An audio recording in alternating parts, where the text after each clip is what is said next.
to Reality Check, where we decode the drama, debunk the myths, and deep dive into mental health matters portrayed on the TV screen. My name is Selena, and I'm a licensed therapist. Hi, my name is Jacqueline, and I am the co-host and producer. Woo-hoo. Welcome. So we're continuing on with The Bear. We're going to talk about episode 5 and 6.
We're going to check in first.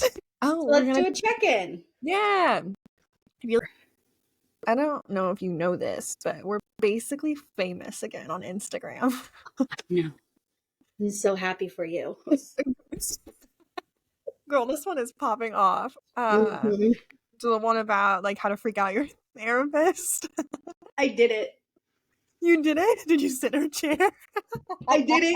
What did you do? I walked right. I wanted to record it, but it says no phones in session. So I walked right in, and she did her usual sitting in the corner or stand in the corner, and my heart was racing. Like I was like, oh my God, this is too intense. And I went straight to her chair and sat down, and she goes, "You're going to sit in my chair?" And I was like, "Uh-huh." And she was like, "Oh, I need to move my cup." And I was like, I'm just joking. I couldn't keep it up because my heart was racing. My palms are sweaty. Like, I couldn't do it. I got up and sat. I quickly moved to the couch. I got up and ran like I was in timeout. I was like, "Nope." She was like, "I don't mind. No, you want to sit." And I was like, "Nope, nope."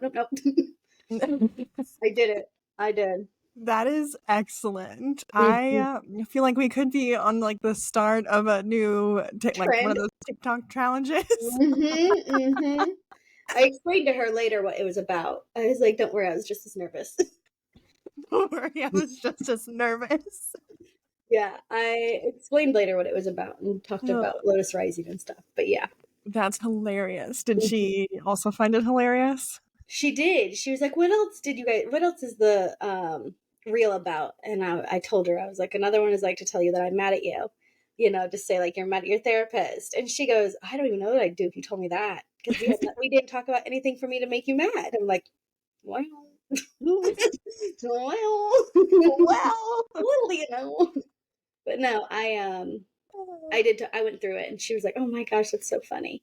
And fun fact is, I said, even the one about like seeing you in public, she goes, "Oh, I made it a point not to approach my clients. Like, I just go about my business. If I see in my eye, I don't go up to them." Everyone. Yeah, she's like, "If you came up to me, I'd be fine, because that's happened several times." Mm-hmm.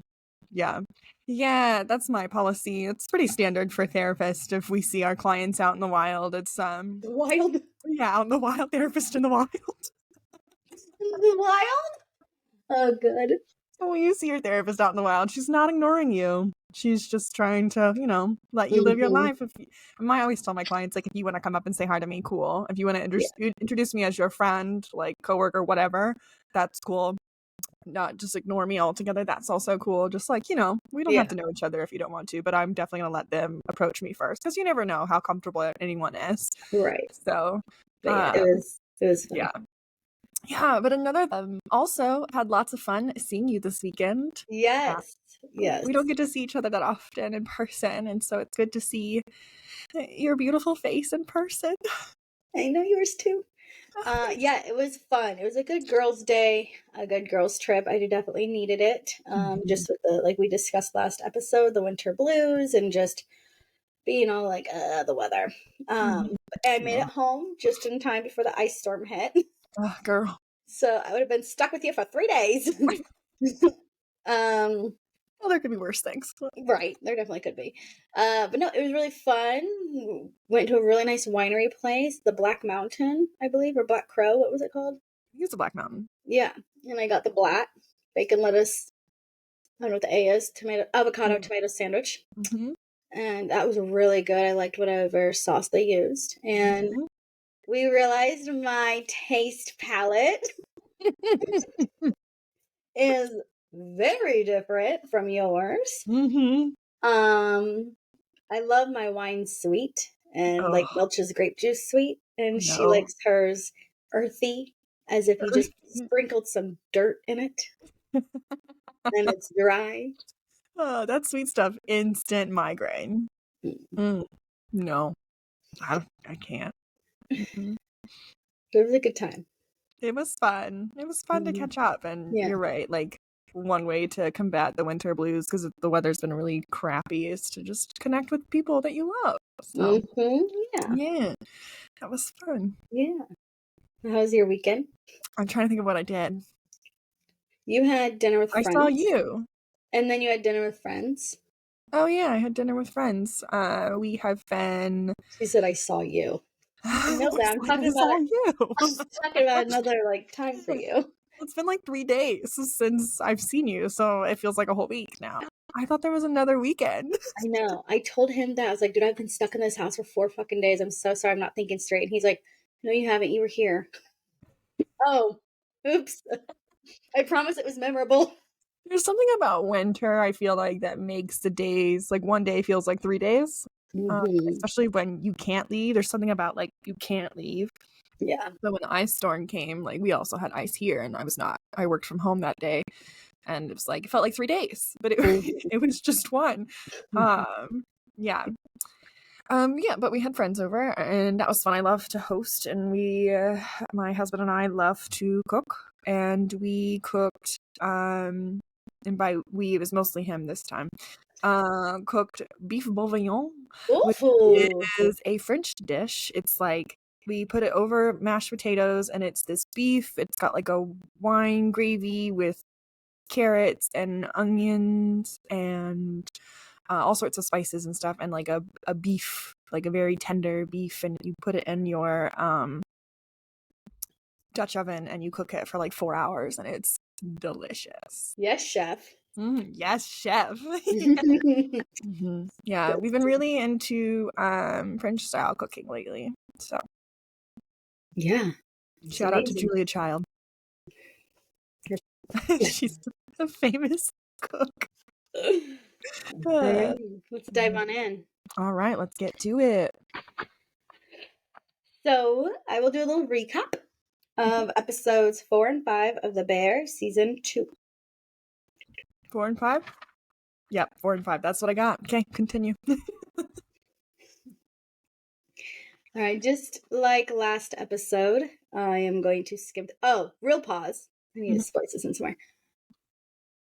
To anyone that listened to last episode's podcast, our podcast studio was glitching a lot, and it glitched half of our podcast out. Oh. Yeah. So, apologies on that. You know, we can only do so much with technology, so forgive us. And I posted it anyway, so. Well, you know, it made sense. It made sense, so. Anyways, next. So if you have any questions, I guess go back into that podcast if you feel like we're missing something, and then we'll answer your questions. Engage with us. We love to hear from you. Absolutely. Yeah. All right, I'm going to dive into episode 4 and 5. I'm just going to blend them and then we'll dissect. Perfect. Episode 4 starts off with Sugar trying to tell Carmy she's pregnant. And she just, once again, just is like going around the bush, all around, like skiing, like la la la la la. And then finally is like, I'm pregnant, ends up telling on accident the entire crew. Mm-hmm. And for some reason, which we'll dive back into it, she really, really emphasized not telling Richie. And then he's like, I knew it. It also goes to Marcus. Marcus visiting his mom, he's leaving town and she's really sick. She's on a breathing tube.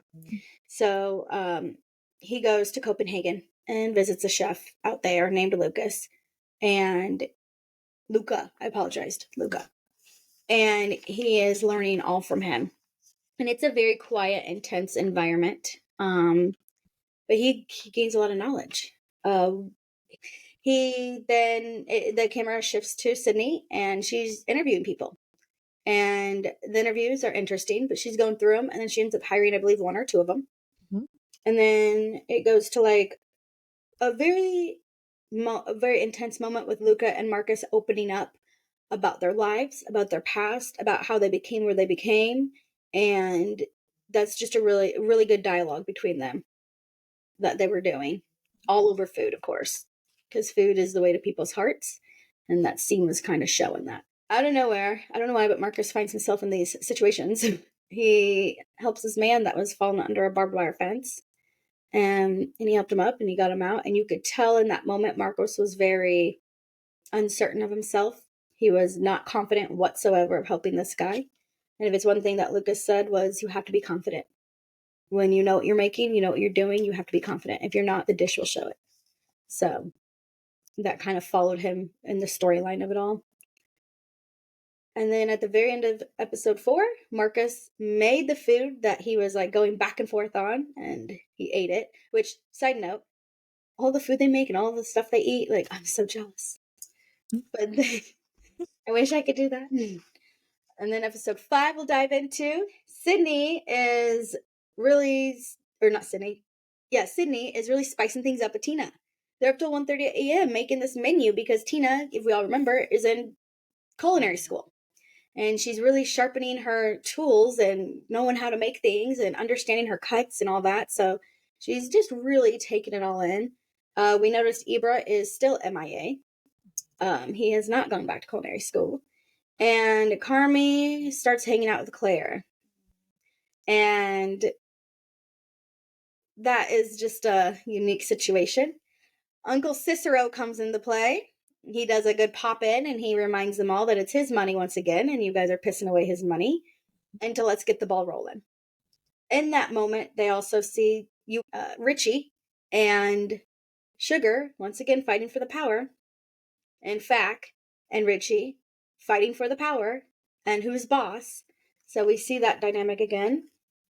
So yeah, it's a lot of deep meanings in all of these scenes.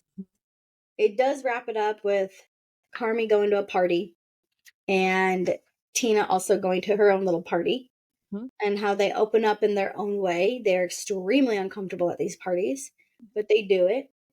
And then Carmy does something the unexpected. He brings Claire to his restaurant, which is huge. Yes. So let's start with, I feel like we should start with Marcus. Yes. Let's really dive in on that boy.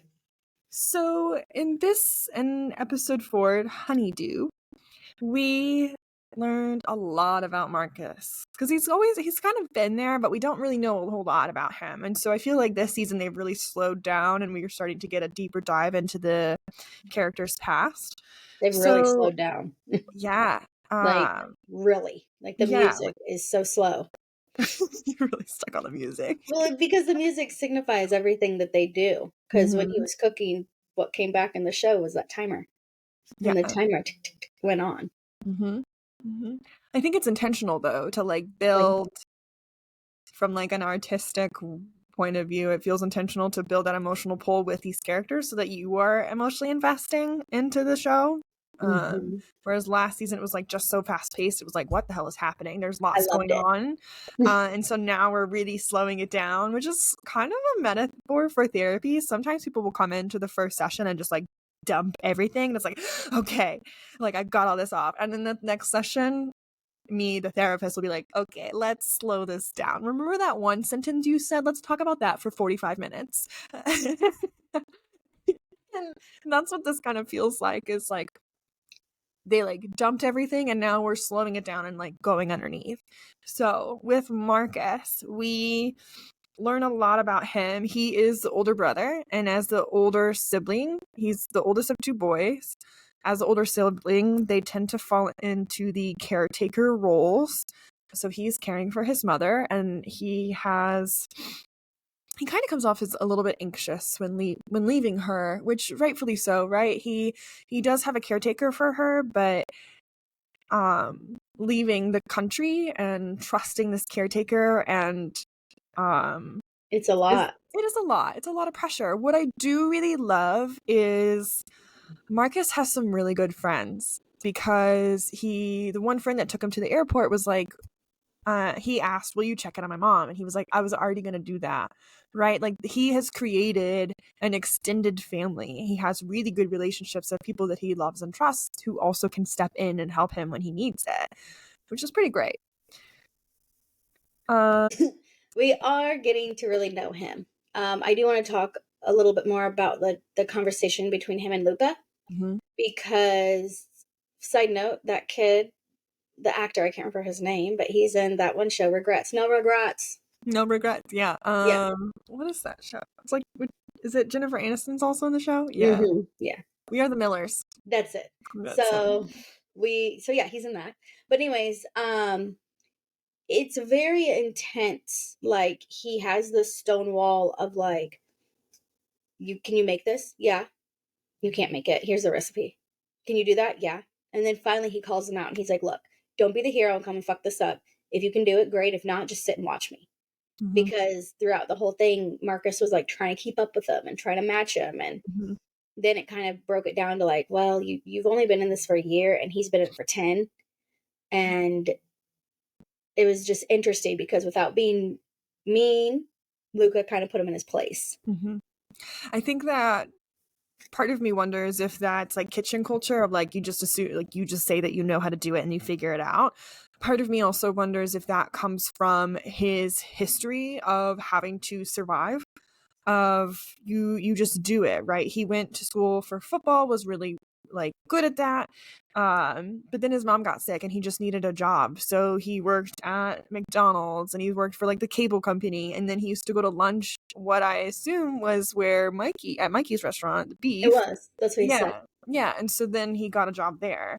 But he was doing these things out of necessity, is like going with the punches, like, I know how to do this, like I'll just figure it out kind of thing. So I'm wondering too, it's like this survival instinct of like, you just do it and figure it out as you go.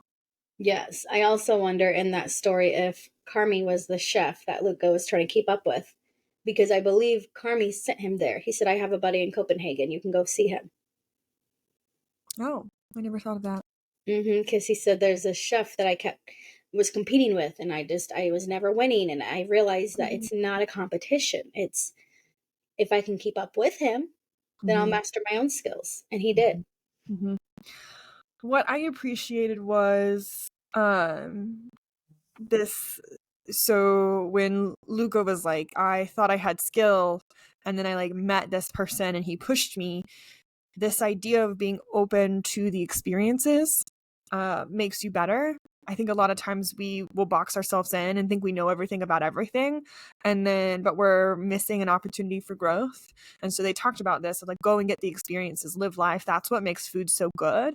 And I think that's kind of what Carmy is doing with these characters, is like sending them out into the world, get the experience. Even with Sydney, she's going around to Chicago experiencing different foods and things like that. They're taking their experience and creating it into their food, which I think is so true for so many professions. I know for myself that coming out of school, I thought I knew a lot of things, but I also felt like I knew nothing. But you don't know anything until you're actually doing it.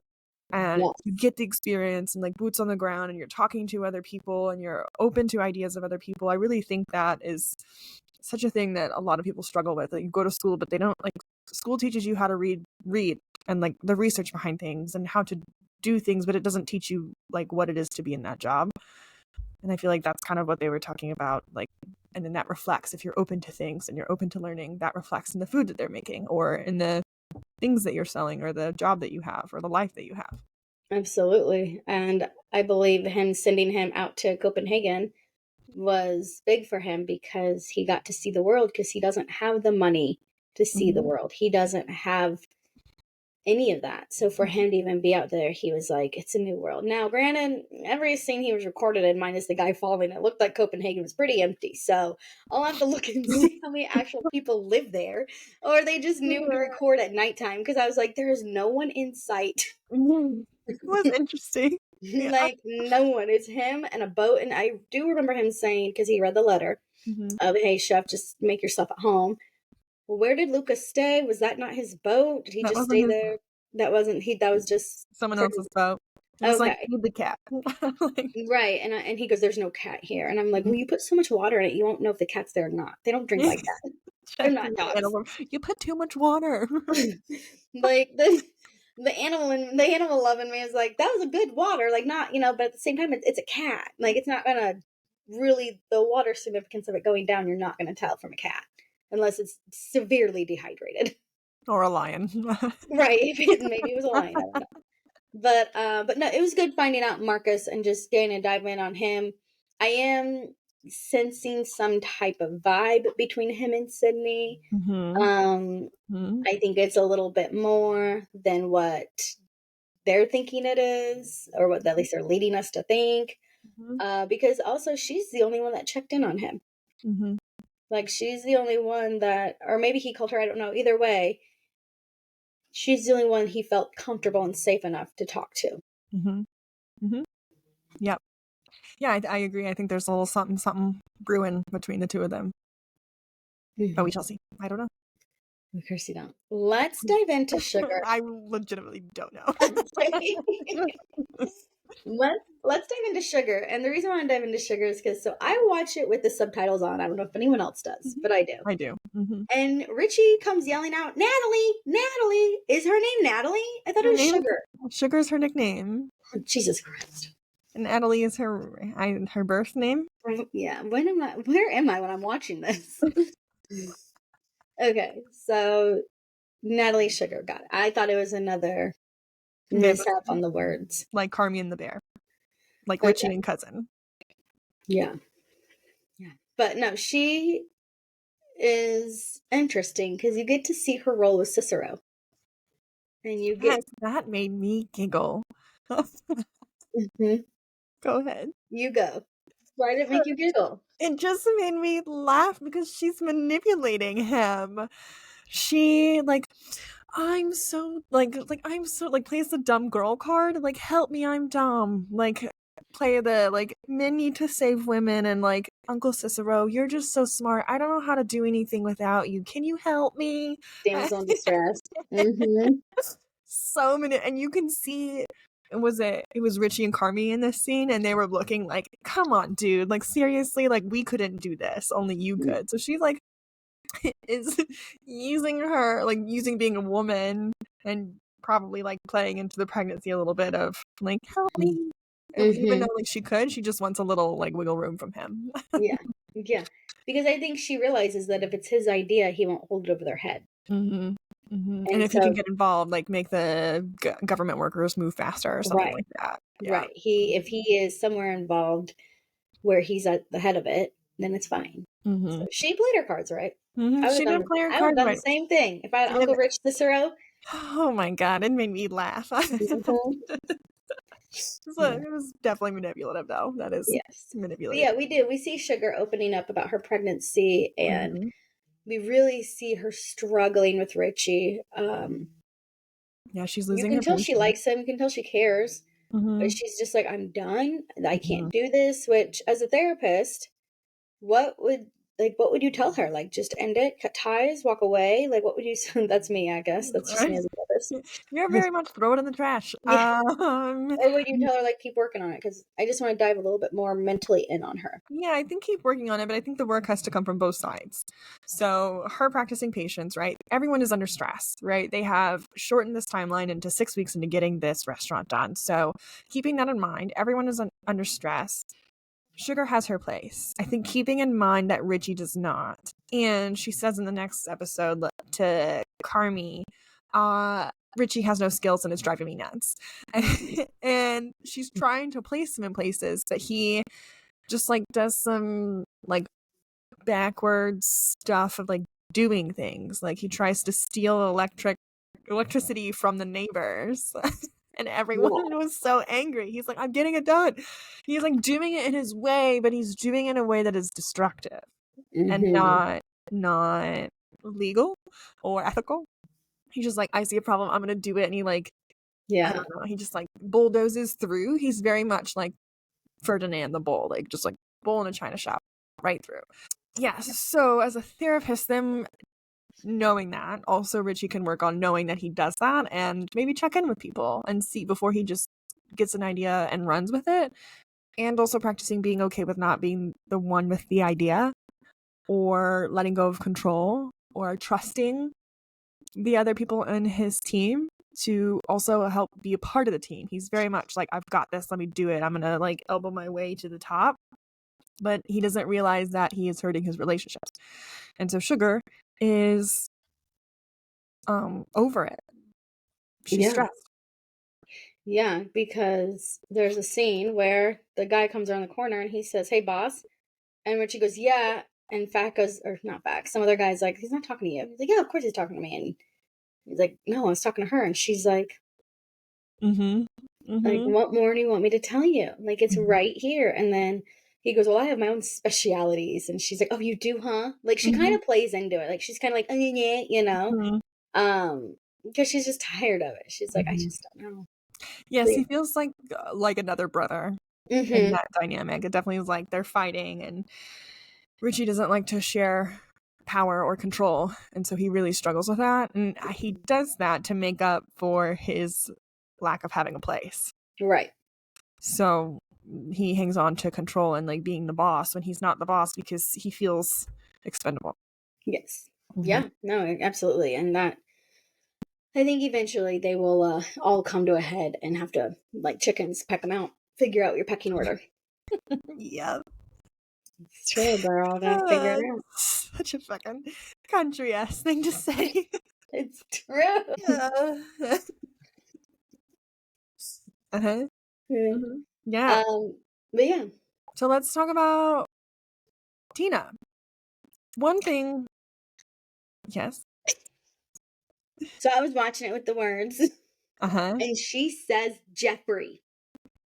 She says to Carmy's there trying to figure out like the 5 seconds because he has to go from place to place to place, and within 5 seconds he needs to be able to hand the pans over and the dishes, right?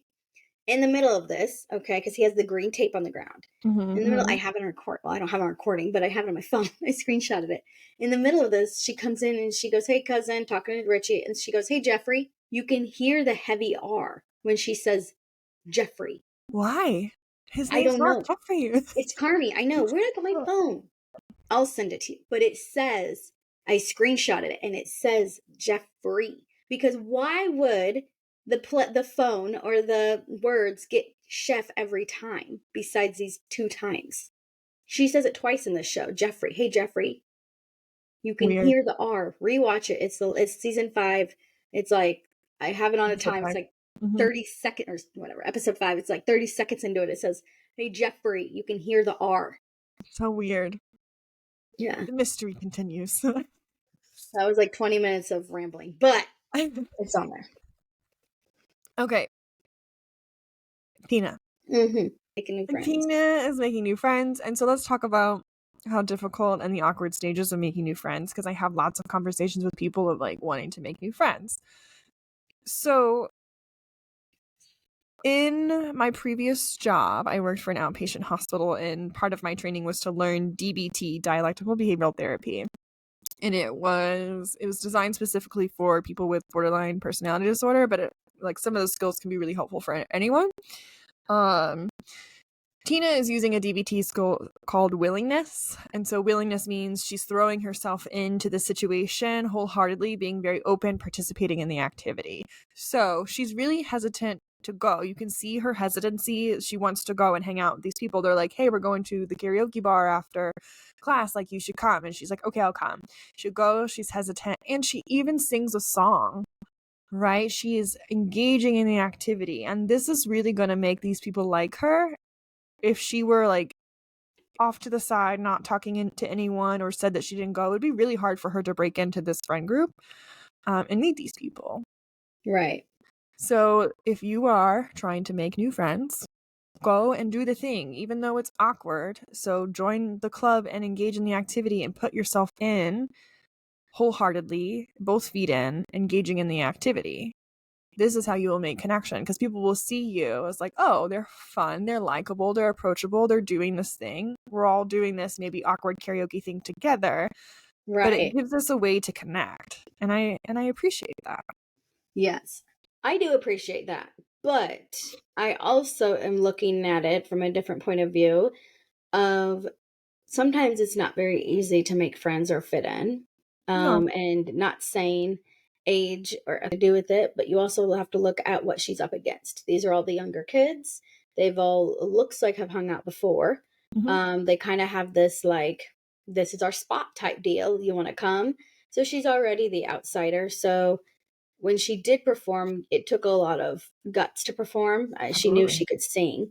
But that was her way of opening up, because normally when people get to a spot, they're like, "Oh my God, hey, hey." Instead, they're like, "Hey." And then the camera panned to her taking a shot, and they're like, "You're up, Tina." And she's like, and she goes up, versus like the friendly, group, which is like, "Oh my God, come sit over here. Thank you for coming. Here's so and so. Here's so," you know what I mean? How they introduce everyone. It was a different introduction. It was more like, "Hi," and then that was it.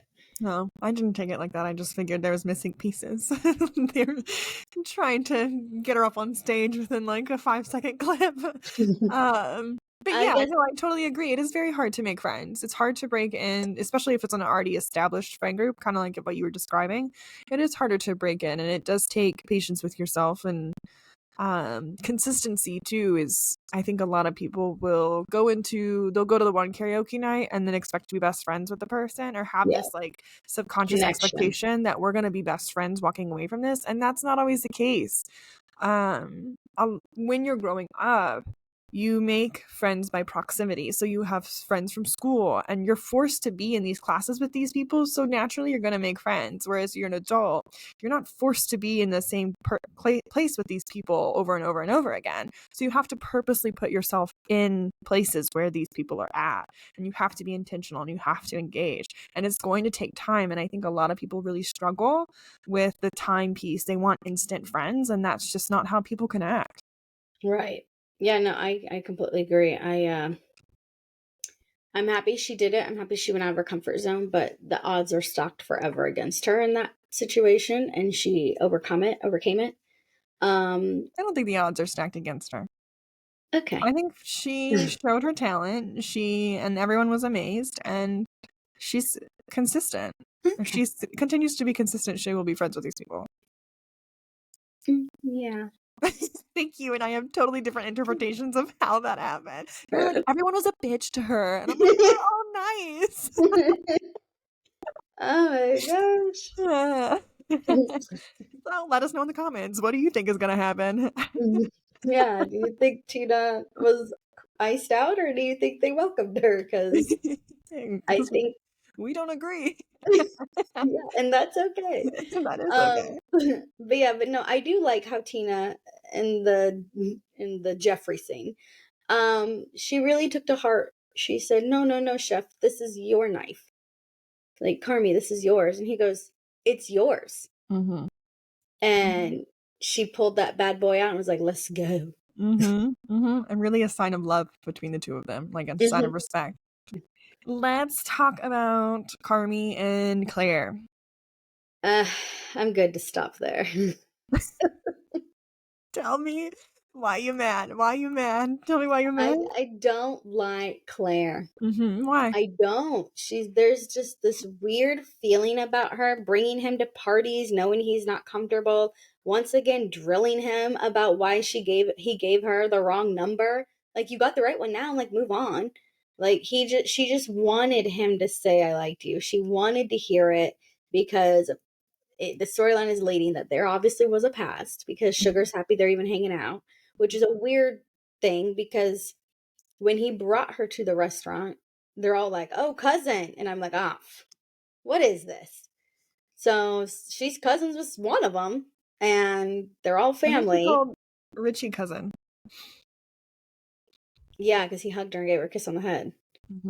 But then Fack was like, "I set that up." Yeah, and someone called her Claire, or Richie called her Claire Bear. Claire Bear. Yeah, so she's been around for a while. Yeah. She sounds like she was around and then left for school and then just kind of never reconnected. Yeah, but she's gonna sidetrack him, and he's gonna. Well, I think Sydney can see that. Sydney already is like losing trust in Carmy, and now here's a physical representation of that loss in trust because she's distracting him. Right? He canceled on her when she went around Chicago tasting all the food for Claire. I don't know. I see Claire as like trying to push Carmy out of his comfort zone. I think Carmy's going to struggle with that though, of like, because he has such a tight timeline on the restaurant that all of his time is going to have to go in there. And so adding another thing to his plate seems like a lot and very stressful. So we'll see how that plays out. Yeah, she's just, I don't like her. She seems very manipulative, but I don't think she's manipulative. Okay, well, she's something. I'll get a dictionary later. I don't think she's manipulative. I think she knows. I think she knows that Carmy is insecure about meeting people. And so she's pushing him to meet people. Because he's talked about how Mikey had all the friends. He was the popular one. Everyone knew him, right? He did the crazy things that everyone remembers. And he wished that was him. Right. So Claire is like, let's go to the party and meet people. Yeah. I wouldn't take that wish literally. I'd just be like, okay, cool. Okay. I'm just saying I wouldn't push it. I would just be like, all right, I'm not gonna. No, well, you're not Claire. Claire's gonna push it. I really think these last 2 episodes was a really good dive in on all of the characters. I feel like hopefully we're doing a good job on debunking them and taking a deep dive into them. Let us know in the comments if you want to hear more about a certain character. If you want us to spend a little bit more dissecting them. which character you guys prefer for us to do that on. Yeah, absolutely. All right. And as always, just because I'm a therapist doesn't mean that I am your therapist. If something in this episode struck a chord inside of you, please go seek therapy. My name is Selena, and this has been Reality Check. Bye. Bye.